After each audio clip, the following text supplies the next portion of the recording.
सांगितलंय आणि धर्माच्या विरुद्ध काम यासाठी एका वेन राजाचं चरित्र सांगितलंय. आणि त्यानंतर चौथा पुरुषार्थ आहे मोक्ष. मोक्ष याच्यामध्ये एकूण 8 अध्याय आहेत. त्या 4-4 अध्यायात मोक्षाचा विचार केला आहे. एक सगुण विग्रहाचा मोक्ष सांगितला आहे आणि दुसरा निर्गुण विग्रहाचा मोक्ष सांगितला आहे. त्या तांत्रिक बाबीत न शिरता आपण लक्षात ठेवायचं, मोक्ष सुख म्हणजे आनंद किंवा आत्मसुख. मोक्ष म्हणजे काय? आत्मसुख. आता हे जे आत्मसुख आहे त्या आत्मसुखासाठी कुणाची आणि कशाची गरज नाही. संसारात सुखासाठी आपल्याला अनेक गोष्टींची गरज असते. त्यामुळं आपण भरपूर पैसा मिळवतो. प्रत्येक क्षणाला आपल्याला पैसा टाकावा लागतो. सकाळी चहा पाहिजे, पैसे टाका, चहा प्या. नाश्ता पाहिजे, पैसे टाका, नाश्ता घ्या. दुपारी जेवण पाहिजे, पैसे टाका, जेवण घ्या. कपडा लत्ता पाहिजे, पैसे टाका, जेवण घ्या. म्हणून पृथ्वीच्या पाठीवर दुसऱ्या कुठल्याही प्राण्याला पैसे लागत नाहीत, माणूस सोडून. वाक्य बरोबर आहे का चूक आहे? पृथ्वीवर फक्त माणूस या प्राण्यालाच पैसे लागतात, बाकी कुठल्याही प्राण्याला पैसे लागत नाहीत. पण पैशाशिवाय माणसापेक्षा जास्त दिवस ते जगतात. 200-200 वर्ष जगणारी कासवं आहेत. 200 वर्ष जगणारी कासवं आहेत. आणि माणूस एवढा पैसा मिळवून सुद्धा 100 गाठत नाही. कारण तो पैसा मिळवण्यासाठी सगळं आयुष्य जातं. कारण पैसा धर्माच्या आणि मोक्षाच्या मर्यादेत मिळवला जात नाही. बरोबर? म्हणून विचार कशाचा आहे? आत्मसुखाचा. आत्मसुखासाठी पैशाची बिलकुल गरज नाही. आनंदासाठी बिलकुल गरज. तुकाराम महाराज म्हणतात, आनंदाचे डोही आनंद तरंग. आनंदाचा डोह. डोह शब्दाचा अर्थ आहे, तुकाराम महाराजांची गाथा इंद्रायणीच्या डोहात बुडवली. डोह शब्दाचा अर्थ नदीच्या प्रवाहात असलेली खोलगट जागा. मग माझ्या अंतःकरणात इथं आनंदाचा डोह आहे. अंतःकरणाच्या तळाशी आत्मरूप आनंद आहे. म्हणजे आनंद माझ्या आतच आहे. मला वाटतं तो बाहेरून मिळतो. म्हणजे बाहेरनं चहा मिळाला, नाश्ता मिळाला, चांगलं छान छान खायला मिळालं की मला आनंद मिळतो. लोकांनी माझी स्तुती केली की आनंद मिळतो. पण वस्तू गोष्टी बाहेरून मिळतात, आनंद आतून येतो. समजा चहात आनंद आहे असं आपण म्हटलं तर 1 कप चहा प्यायल्यावर जेवढा आनंद होतो, 2 कप चहा प्यायल्यावर आनंद दुप्पट व्हायला पाहिजे. 3 कप चहा प्यायल्यावर आनंद तिप्पट व्हायला पाहिजे. 10 कप चहा प्यायल्यावर आनंद किती पट व्हायला पाहिजे? 10 पट. मग आनंद 10 पट होतो का उलटी होते? उलटी होते. म्हणजे 10वा कप प्यावासा सुद्धा वाटत नाही. याचा अर्थ आनंद चहात आहे का चहाच्या निमित्तानं आतला आनंद प्रगट होतो? आनंद आत आहे. आनंद जर चहात असता, बघा, आनंद चहात असता तर जेवढा चहा पिन तेवढा आनंद वाढत जायला पाहिजे होता. आनंद पेढ्यात असता तर जितके पेढे खाईन तेवढा आनंद वाढायला पाहिजे होता. आनंद जिलेबीत असता तर जितकी जिलेबी खात जाईन तेवढा आनंद वाढायला पाहिजे होता. पण अनुभव काय येतो? इतके सगळे पदार्थ भरपूर प्रमाणात खाल्ले तरी आनंद मिळत नाही. उलट त्या पदार्थाची आपल्याला किळस येते, नको वाटतो. पण होतं कसं? ती गोष्ट मला मिळावी अशी इच्छा निर्माण झाली की अंतःकरण चंचल होतं. ती गोष्ट मिळाली की अंतःकरण शांत होतं आणि शांत झालेल्या अंतःकरणात आतला एक आनंदाचा तरंग वर येतो, ज्याला तुकाराम महाराज म्हणतात आनंदाचे डोही आनंद तरंग. आम्हाला वाटतं बाहेरून वस्तू किंवा पदार्थ मिळाला म्हणून आनंद झाला, पण आनंद कुठं असतो? आत असतो. वस्तू बाहेरून मिळतात. मग आतला आनंद आहे, त्या आनंदाच्या बाबतीत आपण स्वयंपूर्ण झालं पाहिजे. उदाहरणार्थ माझ्याजवळ मी पूर्वी नोकरीवर जाताना चालत जात होतो. मग मी काय केलं? माझं एक वाहन घेतलं, गाडी घेतली. आता मला एसटीवर अवलंबून राहावं लागत नाही, माझा वेळ फुकट जात नाही किंवा चालण्यासाठी माझ्या पायाला त्रास होत नाही. म्हणजे प्रवासाच्या बाबतीत मी स्वयंपूर्ण झालो. मला बसवर अवलंबून राहायची गरज नाही. माझ्या शेतीला पाणी मिळत नव्हतं, मला दुसऱ्या एका शेतकऱ्यावर, पाणीवाल्यावर अवलंबून राहावं लागत होतं. मग तो आत्ता नाही, उद्या देतो, उद्या नाही, परवा देतो असं करायचा. मग मला त्याचा त्रास व्हायचा. मग मी माझ्या स्वतःच्या शेतातच विहीर काढली. आता मला पाण्यासाठी दुसऱ्यावर अवलंबून राहायची गरज नाही. म्हणजे वाहन माझं नव्हतं तेव्हा मला त्रास झाला, तो दूर करण्यासाठी मी काय केलं? स्वतःचं वाहन घेतलं. पाण्याचा त्रास होता, पिकाला पाणी मिळत नव्हतं म्हणून मी स्वतःची विहीर काढली, तेव्हा मी पाण्याच्या बाबतीत स्वयंपूर्ण झालो. पाण्याच्या बाबतीत स्वयंपूर्ण झालो, प्रवासाच्या बाबतीत स्वयंपूर्ण झालो. तसं आनंदाच्या बाबतीत सुद्धा आपण काय व्हायचं? स्वयंपूर्ण व्हायचं. संसार करणं म्हणजे आनंदासाठी दुसऱ्यावर अवलंबून राहणं. परमार्थ करणं म्हणजे आनंदासाठी स्वयंपूर्ण होणं.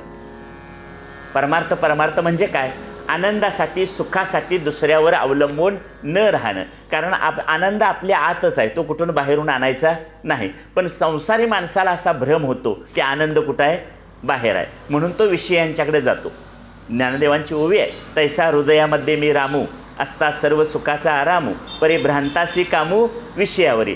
आतला आनंद न कळल्यामुळं आनंदासाठी ते कुठं जातात, बाहेर विषयांच्याकडे जातात. चला, मोक्ष शब्दाचा अर्थ काय, आपल्या आनंदात आपण स्वयंपूर्ण होणं, आत्मसुखाची प्राप्ती करून घेणं. आता ही जी आत्मसुखाची प्राप्ती करून घ्यायची आहे त्यासाठी या माणसाच्याच शरीराचा उपयोग होतो. माणसाचं शरीर सोडून दुसऱ्या कुठल्या शरीरात ही सोय नाही. ज्ञानदेव म्हणतात, येणेचे शरीरे शरीरा येणे सरे, किंबहुना एरजारे चिरा पडे. या शरीराचा उपयोग करून घ्या आणि काय करा, पुन्हा पुन्हा जन्माला येणं आणि पुन्हा पुन्हा मरणं ही एरजारी थांबवून टाका. त्या प्रवाहावर चिरा ठेवा. एखादा विहिरीत प्रवाह असतो पाण्याचा उगळ असतो, त्याच्यावर समजा चिऱ्याचा मोठा दगड ठेवला, प्रवाह चालू होईल का बंद होईल, बंद होणार. तसं जन्माला येणं आणि मरण्याच्या प्रवाहावर काय करा, चिरा ठेवा, म्हणजे हा प्रवाह थांबवून टाका. हे थांबवून टाकण्याचं सामर्थ्य कशात आहे, माणसाच्या शरीरात. म्हणून परोपरीनं समजावून घ्यायचं आहे. तुकोबा म्हणतात, देह नव्हे मी हे सरे, उरला उरे विठ्ठल. वारंवार विचार करून हे शरीर म्हणजे मी नाही, हे शरीर म्हणजे मी नाही असं समजावून घ्यायचं आहे. आपण ज्या भागवताबद्दल अभ्यास करतो आहोत, भागवताचं चिंतन करतोय, त्याच्यात राजा परीक्षितीला हेच समजावून सांगायचं चाललंय की सर्पदंशानं तुझा मृत्यू होणार आहे, त्याबद्दल घाबरू नकोस, कारण हे शरीर म्हणजे तू नाहीस. हे शरीर म्हणजे तू नाहीस, हे तुला मिळालेलं साधन आहे. शरीर हे मिळालेलं काय आहे, साधन आहे. या साधनाचा उपयोग करून घ्यायचा आणि आपलं काम काय करायचं, साधून घ्यायचं. जीवनमुक्तीचा, विदेहमुक्तीचा किंवा मोक्षाच्या आनंदाचा, मोक्ष स्वरूपाचा किंवा आनंद स्वरूपाचा काय करायचा आहे, अनुभव घ्यायचा. आणि ते स्वरूप, ते सामर्थ्य कशात आहे, या माणसाच्या शरीरात आहे. म्हणून माणसाच्या शरीरासाठी सर्वश्रेष्ठ पुरुषार्थ कुठला सांगितला, मोक्ष. हे सगळ्या या स्कंदात सांगितलेलं तात्पर्य झालं. आता आपण त्या गोष्टी बघूया. पहिली धर्म याबद्दल गोष्ट सांगितलेली आहे, दक्ष आणि यज्ञ यांची कथा. दक्ष प्रजापतीनं आपली कन्या सती हिचा विवाह भगवान शंकरांच्या बरोबर केला. म्हणजे कुणाकुणाचा विवाह झाला, भगवान शंकरांच्या बरोबर दक्ष प्रजापतीनं आपली कन्या सती हिचा विवाह केला. पण दक्ष मात्र आपल्या जावयाचा तिरस्कार करायचा. का तिरस्कार करायचा, कारण दक्ष हा प्रवृत्ती मार्गी होता, संसार करणारा, संसारात रमणारा. आणि भगवान शंकर मात्र निवृत्ती मार्गी, स्मशानात राहणारे, तिथली राख लावणारे. मग असला जावाई काय त्यांना काय होत नव्हता, आवडत नव्हता. दक्षाच्या मनात भगवान शंकरांच्या विषयी द्वेष निर्माण झाला होता. असा द्वेष निर्माण होण्याचं एक कारण घडलं होतं. आपल्यासुद्धा जीवनात अशा गोष्टी घडतात. दक्षांच्या जीवनात काय कारण घडलं, दक्ष प्रजापतीने एकदा यज्ञाचा कार्यक्रम आयोजित केला. तो काळ आठवण येताना 5000 वर्षापूर्वीचा. त्यावेळी सतत काय केले जायचे, यज्ञ केले जायचे. कुठले, तीळ, ताप, तूप, तांदूळ जाळायचे यज्ञ. अशा प्रकारचे वेगवेगळे यज्ञ केले जायचे, ज्या यज्ञामुळे स्वर्गाची प्राप्ती होईल.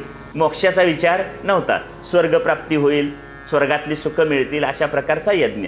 आणि या यज्ञाच्या कार्यक्रमाला सगळे लोक आले होते. सर्व प्रजापती आले, देवता आले, ऋषीमुनी आले आणि ते सगळे सभागृहात बसले होते. त्यावेळी दक्षांचं आगमन झालं. दक्षांचं आगमन म्हणजे मुख्य यजमानाचं. ते मुख्य आल्यानंतर सगळेजण काय झाले, उठून उभा राहिले. फक्त शंकर तेवढे उठून उभा राहिले नाही. आपल्याकडे सुद्धा होते असं, सभेत बसला की माझं नाव घेतलं नाही, माझ्या हाती एखादं बक्षीस दिलं नाही, मग ते सूत्रसंचालन करणाऱ्यावर जाऊन ओरडतात, तू माझं नाव का घेतलं नाहीस, माझं नाव अगोदर का, त्याचं नाव नंतर का. ह्याच्याबद्दल काय होतात, वादविवाद होतात. भगवान शंकर उभा राहिले नाहीत दक्ष आल्यानंतर. मग आता जावई उभा राहिला नाही, ह्याचा कुणाला राग आला, सासरे बुवांना प्रचंड राग आला. दक्ष प्रजापतींच्या सभेत दक्षांचं आगमन झालं तेव्हा सर्वजण उठून उभा राहिले, पण भगवान शंकर उठले नाहीत. याचा दक्षाला राग आला. दक्षाने भगवान शंकरांचा पान उतारा केला, अपमान केला, पण तरीसुद्धा भगवान शंकर शांत राहिले. यानंतर बऱ्याच कालावधीनंतर दक्षानं पुन्हा एकदा यज्ञाचं आयोजन केलं. सगळ्यांना बोलवलं, पण आपल्या मुलगीला आणि जावयाला काय परत बोलवलं नाही.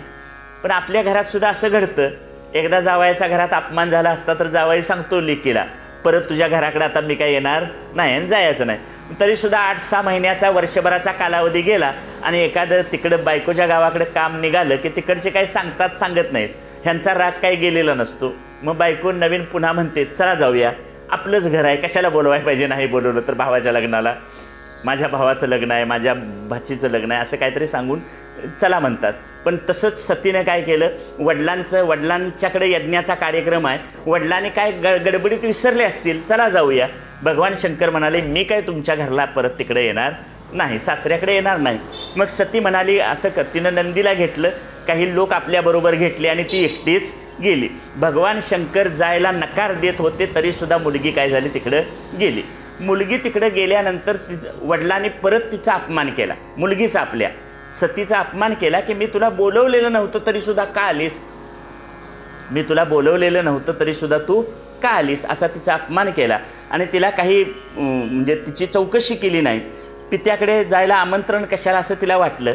पण ते वडील मात्र म्हणाले मी तुला काय आमंत्रण दिलं नाही, बोलवलं नाही तरीसुद्धा का आलीस तू, आणि असं अपमान करून तिची साधी विचारपूस केली नाही. नंतर सतीनं तिथं बघितलं की निदान आपल्या नवऱ्यासाठी बसायला जागा किंवा यज्ञातला हवीरभाग काही द्यायचं जे असतं ते देण्यासाठी त्याचा जो काय आदर सत्कार करायला पाहिजे तो तरी केला आहे का. बायका म्हणतात बघा, मला काय साडी नाही घेतली चाललं, तिकडं कर बाई एकदा, असं म्हणजे काय होईल, जावाई कोण होऊ दे, शांत होऊ दे, बरोबर. पण तसं आपल्या नवऱ्यासाठी भगवान शंकरासाठी काय केलं आहे काय बघावं म्हणून तिनं लक्ष घातलं. पण दक्ष प्रजापतीनं जशी आपल्या मुलगीची अवहेलना केली तसं तिचा पती शंकर यांच्यासाठी सुद्धा बसायला जागा स्थान ठेवलेलं नव्हतं किंवा त्यांचा हवीरभाव ठेवला नव्हता. ती नाराज झाली आणि तीसुद्धा भगवान शंकरांची पत्नी आहे, योगमार्ग योगाचा अभ्यास, तिनं योगाग्नीनं काय केलं, तिथल्या तिथं आपलं शरीर नष्ट करून टाकलं, योगाग्नीत आपला शरीर भस्म केलं. आता या ठिकाणी देवर्षी नारद आले आणि देवर्षी नारदाने ही गोष्ट जाऊन कोणाला सांगितली, भगवान शंकरांना सांगितली. भगवान शंकरांना सांगितलं की तुमची पत्नी तिकडे गेलेली आहे, पण दक्ष प्रजापतीने तिच्याकडे ढुंकून बघितलं नाही, उलट तिचा अपमान केला. हे सांगितल्यानंतर भगवान शंकरांना राग आला. भगवान शंकरांनी आपल्या जटेतला एक केस काढला आणि तो जमिनीवर आपटला आणि त्याच्यातून एक सहस्त्रभुजा म्हणजे हजारो हात असलेला आणि 3 डोळे असलेला वीरभद्र निर्माण झाला. आणि त्या वीरभद्राला शंकरांनी सांगितलं की तू दक्ष प्रजापतीचा यज्ञ जिथं चालू आहे त्याच्यावर काय कर, हल्ला कर. त्याच्यावर हल्ला करायला सांगितला. वीरभद्रानं हल्ला केला, त्यानं दक्षाचा शिरच्छेद केला, म्हणजे शंकरांचे जे सासरे आहेत त्यांचा शिरच्छेद करून टाकला, यज्ञ उधळून लावला. त्यामुळे यज्ञाला जमलेले सगळे लोक घाबरून ब्रह्मदेवाकडे गेले. पण ब्रह्मदेवांच्या हातात त्यांना सांभाळणं काय नव्हतं. ब्रह्मदेव उठले आणि शंकरांच्याकडे गेले आणि शंकरांच्या जवळ जाऊन ब्रह्मदेवाने त्यांची प्रार्थना केली आणि त्यांना शांत होण्याची विनंती केली. शंकरांनी मग शांत झाले. शांत होऊन त्यांनी दक्ष प्रजापतीचं जे मुंडकं तोडलं होतं त्याच्यावर एक बकऱ्याचं मुंडकं काय केलं, जोडलं तात्पुरतं आणि मुख जोडून यज्ञाची पूर्तता करून घेतली. आता ही कथा इथं संपते, पण ह्या सगळ्याचं थोडक्यात तात्पर्य किंवा सार काय, तुम्ही यज्ञकर्म करणं हे पुण्य असलं तरी अतिथीचा आणि भगवंताचा अपमान होता कामा नाही. म्हणून आपली संस्कृती सांगते अतिथी देवो भव. किंवा समर्थ रामदास स्वामींचं एक वचन आहे, सामर्थ्य आहे चळवळीचे जो जो करील तयाचे, परंतु ते भगवंताचे अधिष्ठान पाहिजे. तुम्ही जे काय कर्म करता त्या प्रत्येक कर्माला, यज्ञकर्म करणं पुण्यकर्म आहे, पण त्याच्यामध्ये तुम्ही पुण्यकर्म करता याचा अर्थ तुम्ही भगवंताचा आणि अतिथीचा अपमान करणं उपयोगाचं नाही. अतिथीचा सन्मान केला पाहिजे, भगवंताचा सन्मान केला पाहिजे, आदर केला पाहिजे, हा काय आहे, धर्म आहे. हे या पुरुषार्थातून सांगितलं. आता पुढचा आहे अर्थ. अर्थ या पुरुषार्थासाठी ध्रुव बाळाची कथा सांगितली आहे. आपल्याला सगळ्यांना कानावर पडलेली आहे ध्रुव बाळाची कथा माहिती आहे. स्वयंभू मनु आणि शत्रुपा यांना 2 पुत्र झाले होते, एक उत्तानपाद आणि प्रियव्रत. सकाळी सांगितलं आपण. आता या आपलं उत्तानपाद राजाची ही कथा आहे. उत्तानपाद राजाला सुद्धा 2 राण्या होत्या, एक सुनीती आणि दुसरी सुरुची. सुनीती म्हणजे चांगली नीती असलेली, ही राजाची नावडती बायको. आता ते आहे सगळं जुन्या काळातल्या गोष्टी म्हटल्या की 2 बायकांनी त्यातली एक आवडती आणि दुसरी नावडती. एक सुनीती होती ती नावडती, म्हणजे चांगली नीती त्याला काय आवडत नव्हती. आणि सुरुची, रुची म्हणजे खाणं पिणं चांगलं, ती सुरुची राणी कुठली होती, आवडती होती. आता त्या दोघींचे 2 पुत्र, सुरुचीचा पुत्र उत्तम आणि सुनीतीचा पुत्र ध्रुव. आता ही जी सुरुची आहे ती जरा आवडती होती, त्यामुळे तिचा जो मुलगा आहे उत्तम नावाचा, त्या मुलग्याला घेऊन तो राजा बसला होता. त्या मुलाला आपला हा जो मुलगा आहे त्याला घेऊन बसला होता तिथं. ध्रुव बाळानं सुद्धा त्याच्याकडे बघितलं आणि ध्रुव बाळाला वाटलं आपण सुद्धा राजाच्या मांडीवर बसावं. राजाच्या मांडीवर असं बसावं म्हणून तो तिथं आला. पण आपल्या आवडत्या बायकोच्या भीतीनं, ती काय म्हणेल या भीतीनं, उत्तानपाद राजानं आपल्या त्या दुसऱ्या मुलाला, सुनीतीच्या मुलाला घेतलं नाही. मग त्या मुलाला वाईट वाटलं. तोपर्यंत ती सुरुचीसुद्धा तिथं आली.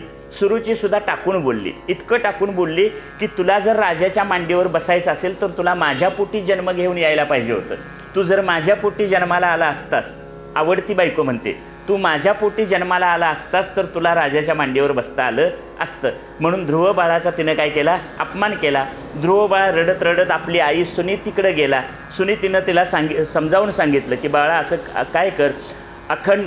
ध्रुव बाळाची तिनं समजूत काढली, रडू नको म्हणाली. आणि तिनं एक उपदेश केला की अखंड ब्रह्मांडाचा, या सगळ्या सृष्टीचा पती असलेल्या परमात्म्याची उपासना कर. तू काय कर, उपासना कर, आणि तुला ज्या जागेवरून कुणी हलवणार नाही अशा प्रकारचं पद तू कुणाकडून प्राप्त करून घे, भगवंताकडून प्राप्त करून घे. लगेच ध्रुव बाळ घर सोडून निघाला. वय 5 वर्षाचं आहे. ध्रुव बाळाचं घर सोडून बाहेर पडण्याचं ध्रुव बाळाचं वय किती आहे, 5 वर्षाचं. ध्रुव बाळ घर सोडून बाहेर पडला, भगवंतांना प्राप्त करण्यासाठी बाहेर पडला. वाटेत नारद मुनी भेटले. त्यांनी भगवंताची उपासना करणं कठीण असल्याचं सांगितलं. कुणी, नारदाने ध्रुव बाळाला सांगितलं की भगवंताची उपासना, या तुझ्या वयोगटामध्ये भगवंताची उपासना करणं फार कठीण आहे. तेव्हा ध्रुव बाळ म्हणतो, या मार्गावर मला तुम्ही भेटलात ही भगवंताची कृपा आहे. म्हणजे तुमचा सत्संग मला मिळाला. तुमचा सत्संग मिळाला म्हणजेच माझ्यावर भगवंताची कृपा आहे. मी आता मागं हटणार नाही. मागं हटणार नाही हा त्याचा दृढ निश्चय आहे. म्हणून ध्रुव शब्दाचा अर्थ आहे ज्याचा निश्चय, केलेला निश्चय कधी ढळत नाही, त्याला कोण म्हणायचं, ध्रुव म्हणायचं. नारद म्हणाले, जर तुझा एवढा पक्का निर्धार असेल तर तू याच मार्गावर जा, कारण हाच निश्रेयसाचा, परमार्थाचा मार्ग आहे. हेच पारमार्थिक वैभव आहे. तू यमुना नदीच्या काठावर जा. तिथं शंख, चक्र, गदा, पद्मधारी भगवान विष्णूंचं काय कर, ध्यान कर. आणि ओम नमो भगवते वासुदेवाय या मंत्राचा जप कर. ध्यान करायला शिकवलं. कोणत्या ठिकाणी करायचं ते सांगितलं आणि नाममंत्रसुद्धा दिला. नाम आणि ध्यान साधना सांगून नारद उत्तानपाद राजाकडे गेले. त्यावेळी राजा दुःखी होऊन बसला होता, कारण आपला ध्रुव बाळ काय झाला, घर सोडून निघून गेला. त्यामुळं नारदाने राजाला सांगितलं, भगवंत तुझ्या मुलाचं रक्षण करेल. ध्रुवानं ध्यान केलं, नाम घेतलं, तप सुरू केलं आणि 6 महिन्याच्या कठोर साधनेनंतर भगवंतालाच वाटलं की आपण ध्रुव बाळाला काय केलं पाहिजे, भेटलं पाहिजे. 6 महिन्याचा कालावधी ध्रुव बाळानं साधना सुरू केली. त्यावेळी त्याचं वय किती होतं, 5 वर्षाचं. आणि 6 महिन्यात भगवंताला वाटलं की आपण या बाळाला भेटलं पाहिजे. ध्रुव बाळानं भगवंत ध्रुव बाळाकडे आले. भगवंतांचं दर्शन झाल्याबरोबर ध्रुव बाळानं त्यांना साष्टांग नमस्कार केला आणि भगवंताची स्तुती केली. ध्रुव बाळाने केलेली भगवंताची स्तुती ही एक 8 दिवस बोलण्याचा विषय आहे. त्यामुळं ते गीत त्याच्यात घेतलेलं नाही. हा स्तुतीचा काही भाग आहे. भगवंताची स्तुती केली त्यांनी. ध्रुव बाळ म्हणाला, भगवंता माझ्या हृदयात भक्तिप्रेमाची धारा काय करा, प्रवाहित करा. भगवंताने विचारलं, तुला काय पाहिजे माग. खरं तर तो कशासाठी निघाला होता, एका पदाची अपेक्षा होती की ज्या पदावरून मला कुणी उठवणार नाही, असं एक उच्च पद पाहिजे होतं. पण भगवंताची भेट झाल्याबरोबर आपल्या मनातली ही अर्थाची मागणी, अर्थपुरुषार्थ, अर्थ म्हणजे पद, याची मागणी तो विसरून गेला भगवंताच्या भक्तीमध्ये. आणि मला काहीही नको म्हणाला. मला फक्त माझ्या हृदयात तुमच्याबद्दलची भक्तीचा प्रवाह सतत काय होऊ दे, चालू राहू दे. ध्रुव बाळ म्हणाला, भगवंता माझ्या हृदयात भक्तिप्रेमाची धारा वेगवान करा. याचा अर्थ ध्रुव म्हणजे मोठं पद प्राप्त करण्यासाठी बाहेर पडला, पण भगवंताचा दर्शन होताच हा पदाचा विचार त्याच्या मनातून गेला. तरीही भगवंतांनी त्याच्यासाठी ध्रुवलोक निर्माण केला. असं पुढं सांगतात, भागवत सांगतं की 36,000 वर्ष ध्रुव बाळानं काय केलं, राज्य केलं. ध्रुव बाळानं 36,000 वर्ष राज्य केलं. पण भगवंताने त्याच्या अंतःकरणात भक्तिप्रेमाची धारा प्रवाहित केली होती. म्हणजे भगवंताच्या मनात, जसं मगाशी मी सांगितलं तुकोराम महाराजांचं, समचरण दृष्टी विटेवरी साजिरी तेथे माझी हरी वृत्ती राहू. तुमच्या पायाजवळ माझी वृत्ती राहू दे. ही काय आहे, भक्ती आहे. आणि त्याच्यात त्या अभंगातच पुढं म्हणतात, आणिक न लगे समचरण दृष्टी विटेवरी साजिरी तेथे माझी हरी वृत्ती राहू. आणिक न लगे माईक पदार्थ तेथे माझे आर्त नको देवा. ब्रह्मादिक पदे दुःखाची शिराणी तेथे दुच्चित जनी जडो देसी. तुका म्हणे आम्हा कळले त्याचे वर्म, जे जे कर्मधर्म नाशिवंत. ब्रह्मादिक पदे दुःखाची शिराणी. ब्रह्मलोकापर्यंतची सगळी पदं ही हमखास दुःखानं भरलेली आहेत. मग गावच्या सरपंच पदापासून तिथंपर्यंत सगळ्या पदांच्या ठिकाणी दुःख आहे. म्हणून अशा पदांच्या ठिकाणी माझं मन राहू देऊ नकोस. माझं मन कुठं राहू दे? परमात्म्याजवळ राहू दे. ही सगळी पदं माईक आहेत. आणि ध्रुव बाळानं सुद्धा जरी पद नाकारलेलं असलं उच्च पद, तरीसुद्धा भगवंतानी मात्र प्रसन्न होऊन ज्या इच्छेनं तो बाहेर पडला होता ते पद त्याला दिलं. त्यानं अनेक वर्ष राज्य केलं आणि त्याच्या हृदयात अखंड भक्तीची धारा वाहत राहील. हा कुठला पुरुषार्थ झाला? अर्थ. आता पुढचा आहे काम पुरुषार्थ. काम या पुरुषार्थामध्ये 2 गोष्टी येतात. पहिल्यांदा सांगितले धर्माविरुद्ध काम. धर्माच्या विरुद्ध म्हणजे धर्माच्या मर्यादेत कामवासना न सांभाळणं. यासाठी वेन राजाची कथा सांगतात. चक्षु नावाचा मनू होता, त्याचा नातू अंगराजा. हा अंगराजा खूप सदाचारी, नीतिमान आणि धार्मिक होता. त्याचं जीवन ऋषितुल्य होतं. तो गृहस्थाश्रमी होता. त्याच्या पत्नीचं नाव होतं सुनीता. मगाशी सुनीता आणि आता था. त्याच्या पत्नीचं नाव होतं सुनीता. त्याने एकदा अश्वमेघ यज्ञ केला. यज्ञातला हवीरभाग ग्रहण करण्यास देवतांनी यावं अशी त्याची इच्छा होती. पण अंगराजाला पुत्र नव्हता. तो निपुत्रिक होता आणि तो निपुत्रिक असल्यामुळं ऋषी आले नाहीत. त्यांनी सांगितलं, राजा तू पुत्रकामेष्टी यज्ञ कर आणि भगवंताला प्रसन्न करून घे. त्याप्रमाणे त्यानं पुत्रकामेष्टी यज्ञ केला. यज्ञात साक्षात अग्निनारायण अवतरले. राजा राणीनं त्याने दिलेला प्रसाद स्वीकारला आणि यथावकाश त्यांना एक पुत्र झाला. त्या पुत्राचं नाव ठेवलं वेन. पण वेन हा अधार्मिक होता, दुराचारी होता, तमोगुणी निपजला होता. हिंसा करणं ही त्याची सहज प्रवृत्ती होती. धार्मिक कृत्य करणाऱ्यांना, पारमार्थिक कृत्य करणाऱ्यांना तो त्रास द्यायचा. आपल्या पुत्राचा हा स्वभाव पाहून अंगराजा दुःखी झाला आणि त्याला वैराग्याची प्राप्ती झाली. कारण मुलगा व्हावा असं म्हणत होतो, पण तो असा निपजला. याचं त्याला काय झालं? वाईट वाटलं आणि तो ईश्वर चिंतनासाठी हे सगळं सोडून वानप्रस्थाश्रमात गेला. आई सुनीतीने वेनला राजसिंहासनावर बसवलं. वडील गेले. मग आईने काय केलं? राज्यकारभार कुणाच्या ताब्यात दिला? या वेन पुत्राकडे दिला. आता तो राज्यसिंहासनावर बसल्यावर मात्र स्वतःलाच ईश्वराचा अवतार समजू लागला. म्हणजे पूर्वीच्या काळी राजालाच काय मानलं जायचं? ईश्वराचा अवतार मानलं जायचं. तो स्वतःला ईश्वराचा अवतार समजू लागला. मी सोडून वेगळा भगवान नाही, त्यामुळं माझी पूजा करा, मला दान द्या म्हणू लागला. त्यामुळं सुनीतासुद्धा दुःखी झाली. त्यानंतर मग ऋषीमुनींनी वेनला समजावून सांगण्याचा प्रयत्न केला, धर्माचरणाचा उपदेश केला, पण काही उपयोग झाला नाही. उलट तो ऋषीमुनींना म्हणू लागला की राजा हाच देव आहे. तुम्ही जे यज्ञ करता ते यज्ञ हे सगळं थोतांड आहे. माझी सेवा करा, मी तुम्हाला अन्न भाकरी देईन, त्याच्यावर जगा. याचा ऋषींना राग आला आणि ऋषींनी एका हुंकारानं म्हणजे प्राणशक्तीच्या हुंकारानं वेनला काय केलं? मारलं. वेनला मारल्यानंतर राणीनं म्हणजे ती जी सुनीता होती तिनं वेनचं शव म्हणजे प्रेत सुगंधी द्रव्य घालून तेलात ठेवलं आणि 40 दिवसांनी त्याने ऋषींना बोलावलं. ऋषींनी त्याच्या पायाचं मंथन करून त्याच्यातला पाप पुरुष बाहेर काढला. त्यामुळे त्याचा देह शुद्ध झाला. शरीराचा खालचा भाग अपवित्र, वरचा भाग देवदेवत्यांचा या दोन्हींचा त्याग केला आणि ऋषींनी वेनच्या उजव्या बाहू याला म्हणायचं बाहू, या उजव्या बाहूचं मंथन केलं आणि त्या मंथनातून एक पुत्र निर्माण झाला, ते पृथू महाराज. त्याचं नाव काय? पृथू. आता पृथुचरित्र एक पुढे येतं. तो धर्मानुकूल काम म्हणजे धर्माच्या मर्यादेत असलेला काम. बाहू म्हणजे भुजा, हे क्षत्रियाचं चिन्ह आहे. आपल्याला राजा हवा म्हणून ऋषींनी बाहूचं मंथन केलं. तपोबलामुळं, मंत्रबलामुळं, योगबलामुळं एक सुंदर पुरुष आणि स्त्री यांची जोडी निर्माण झाली. हा सुंदर पुरुष म्हणजे पृथू, यालाच भगवंताचा अवतार असं म्हणतात. आणि ती स्त्री म्हणजे लक्ष्मी देवी. मग सर्व देवतांनी पृथूचा राज्याभिषेक केला.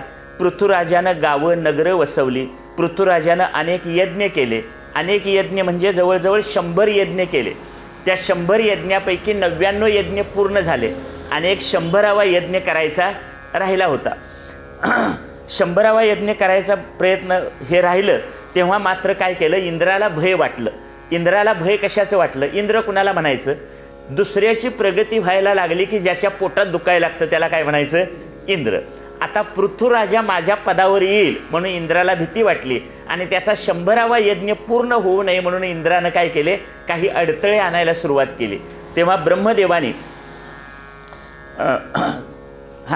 इंद्राला भय वाटला आणि इंद्रानं अडचणी निर्माण केला। तेव्हा पृथ्वी इंद्राला मारायला धावून गेला, पण ब्रह्मदेवानं त्या पृथ्वीराजाला अडवलं आणि इकडं भगवान नारायण इंद्राला पकडून घेऊन आले।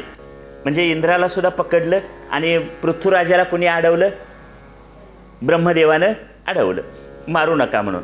99 यज्ञ पूर्ण झाले होते, पण 100वा यज्ञ अपूर्ण असला तरी भगवंत काय झाले? प्रगट झाले। भगवंत प्रगट झाले। भगवंतांनी त्यांना पृथ्वीराजाला दर्शन दिलं। तुला काय पाहिजे ते माग म्हणाले। हे पृथ्वीराजाचं मागणं लक्षात ठेवा। पृथ्वीराजा म्हणाला, माझ्या शरीराला मला 1000 कान द्या। काय मागितलं? कान मागितले। कालच्या दुसऱ्या स्कंदामध्ये आपण श्रवणाची साधना बघितली। दुसरा स्कंद कशावर होता? साधनेबद्दल होता। आणि त्यातली पहिली साधना काय सांगितली होती? श्रवण करा, श्रवण करा, ऐका, ऐका। आणि पृथ्वीराजानं मागणी काय केली? मला 1000 कान द्या। 1000 कान द्या याचा अर्थ सगळ्या शरीरभर कान नाही, या 2 कानांच्या मध्ये 1000 कानांचं सामर्थ्य द्या, 1000 कानांची शक्ती द्या। कशासाठी? भगवंताच्या लीला, भगवंताचे गुण, भगवंताचं कर्म ऐकण्यासाठी, भगवंताच्या लीलांचं श्रवण करण्यासाठी मला काय करा? कान द्या। आणि मग भगवंताने ती इच्छा पूर्ण केली। त्यामुळं पृथ्वीराजा जिथं जाईल तिथं त्याला भगवंताचं अखंड स्मरण होतं, कारण हजारो कानाने तो काय करायचा? भगवंताचं यश, गुण, लीला यांचं श्रवण करायचा। त्यामुळं पृथ्वीराजानं राजा म्हणून पृथ्वीराजानं आपली सगळी कर्तव्य पार पाडली आणि त्यामुळं त्या पृथ्वीराजालाच परमात्मा म्हणतात। पृथ्वीराजा हा परमात्म्याचा काय आहे? भगवंताचा अवतार आहे। आणि त्याने आपल्या पृथ्वीराजाने एक हे का दाखवून दिलं की आपल्या वाट्याला आलेल्या सत्कर्माने आपण भगवंताची उपासना करावी। त्याचवेळी पृथ्वीराजाकडे सनत कुमार आले, मगापासून जे ब्रह्मदेवाचे मानसपुत्र। पृथ्वीराजानं त्यांचं स्वागत केलं आणि त्याने निश्रेयसाचा मार्ग विचारला, म्हणजे परमार्थाचा मार्ग विचारला। कुणाला? पृथ्वीराजानं सनत कुमारांना विचारलं। सनत कुमाराने त्यांना सांगितलं, सत्संग करा। मग अशी देवहूतीच्या ह्याच्यात सुद्धा तेच आलं, काय करावा? सत्संग करावा। सत्संगानं आपलं कल्याण होतं। सत्संगात भक्ती, ज्ञान, वैराग्य यांची प्राप्ती होते, विवेक, वैराग्य प्राप्त होतं। पृथ्वीने सनत कुमारांची प्रार्थना केली आणि भागवतात आलेला हा एक महत्त्वाचा श्लोक आहे, ज्या श्लोकाचा समावेश पंचदशी या ग्रंथात केला आहे। पंचदशी हा तत्त्वज्ञानावरचा ग्रंथ आहे, त्याच्यात असलेला भागवतातला हा एकच श्लोक आहे। श्लोक असा आहे, प्राणादारः सुता ब्रह्मण गृहाश्च सपरिच्छदाः राज्यम बलम महिकोश इति सर्व निवेदितम। माझं शरीर, माझे प्राण, माझं घर, माझा परिवार, माझे नातेवाईक, सैन्य, धनधान्य आपल्या चरणी मी समर्पित करीत आहे। पृथ्वीराजानं आपलं सगळं कुणाला समर्पित केलं? सनत कुमारांना। सनत कुमारांना देऊन टाकलं। पृथ्वीराजानं आपलं सर्वस्व सनत कुमारांना अर्पण केलं। असं दान देण्याची, देऊन टाकण्याची इच्छा असली पाहिजे। असं देऊन टाकलं की त्याच्यावरचं ममत्व जातं। साठा केला की ममत्व वाढतं। पैशाचा साठा केला की सांभाळायसाठी पैशाबद्दल प्रेम असतं, मग तो साठा सांभाळण्यासाठी सतत प्रयत्न करावा लागतो। अगदी मृत्यूच्या क्षणी सुद्धा जर पैसा डोक्यात राहिला, नंतर साप होऊन येऊन त्याचं रक्षण करावं लागतं। हे म्हणतं, कळलं? माझ्या मागं माझ्या घराचं काय होईल अशी जर काळजी जाताना राहिली तर मग अमावस्येला आणि पौर्णिमेला यावं लागतं। पोरं घरात नीट राहतात का नाही बघायचं। त्यामुळे या सगळ्याचा काय केला पाहिजे? मनापासून त्याग केला पाहिजे। त्याग केला, दान करणं, देणं, दुसऱ्याला देऊन टाकलं की त्याच्यावरचं ममत्व काय होतं? कमी होतं। म्हणून धनाचा दान करा, अन्नाचं दान करा, ज्ञानाचं दान करा, हे दिलं पाहिजे। उपनिषद आम्हाला सांगतात, ज्याला गरज आहे त्याला दिलं पाहिजे। श्रद्धा देयम, भयम देयम, रियम देयम। जे दुसऱ्याला द्यायचं आहे ते श्रद्धापूर्वक द्या, भयपूर्वक द्या। भय कशाचं? मी यापेक्षा तुम्हाला जास्त द्यायला पाहिजे होतं, पण माझ्याजवळ एवढं आहे तेवढं मी तुम्हाला काय केलंय? दिलंय। नाहीतर मी दिलं याचा अहंकार सुद्धा काय होतो? वाढू शकतो। म्हणून उपनिषद सांगतात, श्रद्धा देयम, भयम देयम, रियम देयम। रि म्हणजे लाज। हे दिलंय ते फारच कमी आहे, ह्याच्यापेक्षा तुम्हाला जास्त द्यायला पाहिजे होतं आणि हे काय माझ्या मालकीचं नाही, असं समजून काय करा? देत राहा। त्यानंतर पृथ्वीराजानं अनेक वर्ष राज्य केलं। त्यानंतर त्याला वैराग्य प्राप्त झालं, धर्म भक्तीत परिणत झाला, अर्थाचा सुद्धा भक्तीत परिणाम झाला। राजा पृथ्वीला सर्व प्रकारचं वैभव प्राप्त झालं। म्हणजे धर्म, अर्थ, काम आणि मोक्ष या चारही पुरुषार्थांची प्राप्ती या पृथ्वीराजाला झाली. आता मोक्ष नावाचा शेवटचा एक पुरुषार्थ आहे, त्याबद्दलची कथा. आता हे एक आख्यान सांगितलंय, हे आख्यान नारदांनी सांगितलंय आणि ते एक रूपकात्मक आहे. रूपकात्मक म्हणजे जरा काळजीपूर्वक ऐका म्हणजे कळेल, एवढा शेवटचा भाग आहे. देवर्षी नारद या ठिकाणी एक रूपक सांगतात, त्याचं नाव आहे पुरंजन आख्यान. पुरुरंजन आख्यान म्हणजे पुरंजन नावाचा एक राजा आहे. हे काल्पनिक आहे पण तयार केलं आहे समजुतीसाठी. पुरंजन नावाचा एक राजा आहे, त्याचा अविज्ञात नावाचा एक मित्र होता. हा राजा नगर वसवायला पृथ्वीवर फिरत होता, म्हणजे एखादी नगरी स्थापन करायची म्हणून फिरत असताना त्याला 9 दारं असलेली एक नगरी दिसली. 9, त्या नगराला 9 दारं आहेत अशी एक नगरी दिसली. तिथे एक सुंदर स्त्री आली, तिच्याबरोबर 10 तिच्या मैत्रिणी होत्या. तिच्याबरोबर 5 फण्यांचा एक सर्प होता, तो तिचं रक्षण करत होता. राजा पुरंजन त्या स्त्रीवर मोहित झाला आणि तो तिला तू कोण आहेस, कोठून आलीस असे प्रश्न विचारू लागला. ती म्हणाली मला बाकीचं काही माहीत नाही, तू आता प्रश्न विचारत बसू नकोस, चल तू माझ्याबरोबर गृहस्थ आश्रमाचं सुख भोग. म्हणजे तू काय कर, आपण पती पत्नी म्हणून राहूया, तू माझ्याशी विवाह कर असं तिनं मागणी केली. तू चल माझ्याबरोबर गृहस्थ आश्रमाचं सुख भोग. राजानं तिचा स्वीकार केला आणि हे असं घडलं घटना, राजा पूर्णपणे तिच्या आहारी गेला, तिच्यात आसक्त झाला. अशा प्रकारे तिच्याबरोबर जीवन जगत असताना तो म्हातारा झाला. तेव्हा शेजारचा एका चंडवेग नावाच्या गंधर्व राजानं त्या नगरावर आक्रमण केलं आणि ते नगर जाळून टाकलं. राजा आणि त्याची सुंदर पत्नी त्याच्यात जळून खाक झाली. पुढे पुरुरंजन, आता बघा, जाळून टाकलं त्यावेळी ती दोघं नवरा बायको म्हणून एकमेकामध्ये आसक्त झाली होती, बरोबर. एकमेकाशिवाय त्यांना राहणं अवघड होतं. म्हणजे पुरंजन राजा त्या आपल्या पत्नीत आसक्त झाला होता आणि शेवटच्या क्षणी तिचाच विचार डोक्यात असल्यामुळं पुढच्या जन्मात तो स्त्री झाला. अंतिमती सागती, शेवटच्या क्षणी जे डोक्यात असेल तसा पुढचा जन्म मिळतो. पत्नीचा विचार करत होता, त्यामुळं राजा असून सुद्धा त्याला पुढचा जन्म कुणाचा मिळाला, स्त्रीचा मिळाला. आता पुढं काय झालं बघा. पुढे पुरंजन स्त्रीमध्ये आसक्त असल्यानं स्त्री झाला आणि पांड्य देशाचा राजा मलय ध्वज याच्याशी त्याचा विवाह झाला. त्याचा नाही, तिचा. आता पूर्वीचा त्याचा, तो आता कोण झाला, ती झाला, तिचा विवाह झाला. तो मलय ध्वज भगवत भक्त होता. मुलं मोठी झाल्यावर तो तप करायला निघून गेला. तत्वज्ञान प्राप्त झाल्यामुळं त्याचा देहपात झाला.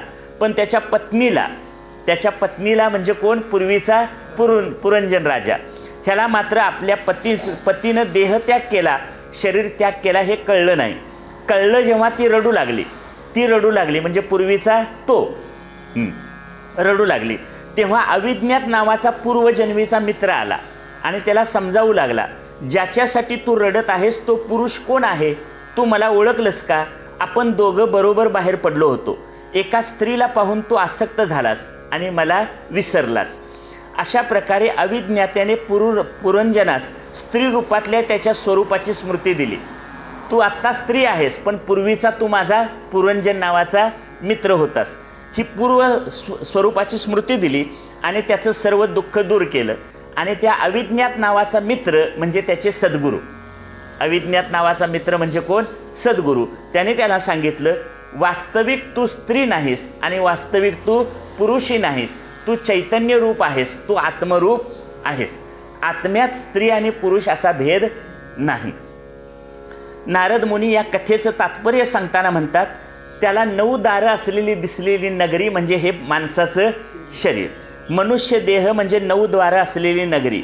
अनेक नगरं फिरत फिरत आला म्हणजे 84 लक्ष जीव योनी. त्याला दिसलेली सुंदर तरुणी म्हणजे बुद्धी. सुंदर तरुणी म्हणजे कोण, बुद्धी. तिच्याबरोबर असलेले 10 सेवक म्हणजे 5 कर्मेंद्रिय आणि 5 ज्ञानेंद्रिय. अनेक वृत्ती त्याच्या आहेत. जरा नावाच्या चंडवेग आला आणि त्यानं हल्ला केला म्हणजे त्याला आलेलं म्हातारपण. जरा म्हणजे काय, म्हातारपण. त्याला जे म्हातारपण आलं राजाला, पती पत्नी म्हणून उपभोग घेत असताना त्याच्या शरीराला जे म्हातारपण आलं, ते म्हातारपण म्हणजे त्या गंधर्वानं केलेला, त्याच्या राज्यावर केलेला हल्ला. प्रज्वर म्हणजे देहांत समयी होणारा त्रास आणि अविज्ञात म्हणजे सद्गुरू मायेतून सोडवणारा. असं या कथेचं काय आहे, तात्पर्य आहे. म्हणजे मला मिळालेलं हे माणसाचं शरीर हीच काय आहे, नगरी आहे. आणि स्त्री आणि पुरुष हे शरीराच्या स्तरावरचे आहेत. आत्म्यामध्ये स्त्री आणि पुरुष असा भेद नाही. असा हा धर्म, अर्थ, काम आणि मोक्ष अशा 4 पुरुषार्थांचं वर्णन करणारा स्कंद 4 या ठिकाणी पूर्ण झाला. उद्या आपल्याला 5, 6, 7 असे 3 स्कंद घ्यावे लागतील. 10वा स्कंद खूप मोठा आहे, 90 अध्याय येतात त्याच्यात, आणि त्याच्यात कृष्ण चरित्र आहे. त्या कृष्ण चरित्राला थोडं आपल्याला अधिक महत्त्व द्यायचं आहे. त्यामुळे उद्याच्या 5, 6, 7 म्हणजे ज्या कथा आहेत त्या थोड्या थोड्या संक्षेपानं घेऊन आपण 10व्या अध्यायाला एक पूर्ण दिवस ठेवणार आहोत दोन्ही वेळेला. त्याशिवाय ते 90 अध्यायातल्या कथा पूर्ण होणार नाहीत. आपला या 4था स्कंद या ठिकाणी पूर्ण झाला.